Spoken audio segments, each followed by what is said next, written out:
De là où le stationnaire et du bas offshore en ce milieu de matinée sur la Cano. Rebonjour à toutes et à tous. On a un temps qui est dégagé à variable, une température extérieure toujours fraîche, hein, 6-7 degrés, ressenti 4-5.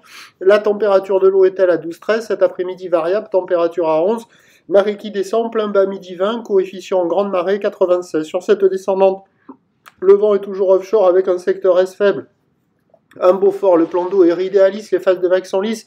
Là où il est de plus en plus propre, encore un peu multipique, longue avec 13 secondes de période, ce sont toujours les restes de la dépression Ivo, stationnaire en taille, orienté ouest-nord-ouest à ouest, donné par la bouée en début de journée dans les 3 mètres et 11 secondes, et là on voit les grossettes, il y a 2,50. Sinon le déferlement est régulier à 1,50, série qui rentre fréquemment à 2, 2,30, grossette à 2,50. Voilà, alors la qualité des conditions, ça vaut 1,5 sur 5, la qualité des bancs, ça vaut 2,5 sur 5.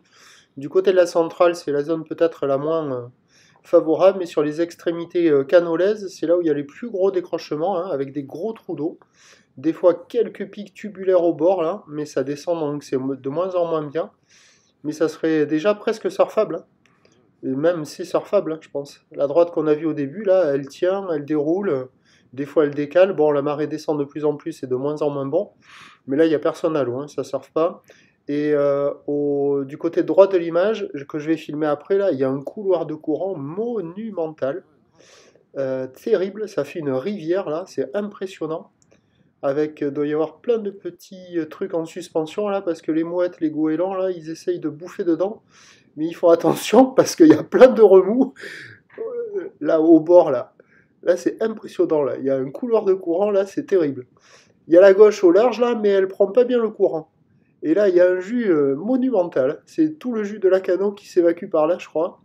Et ça fait n'importe quoi. Mais ça peut faire des vagues aussi, hein.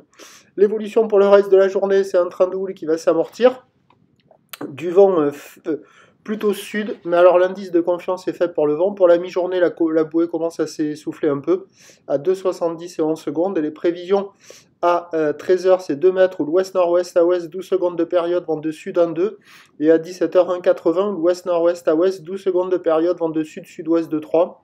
L'indice de confiance est fait pour le vent cet après-midi, peut-être moins fort que ça avec la marée qui monte associée à de gros coefs. Peut-être un créneau à surveiller en fin de journée du côté de la Cano, sinon de la mobilité possible en première partie de journée. Le prochain point, tout à l'heure.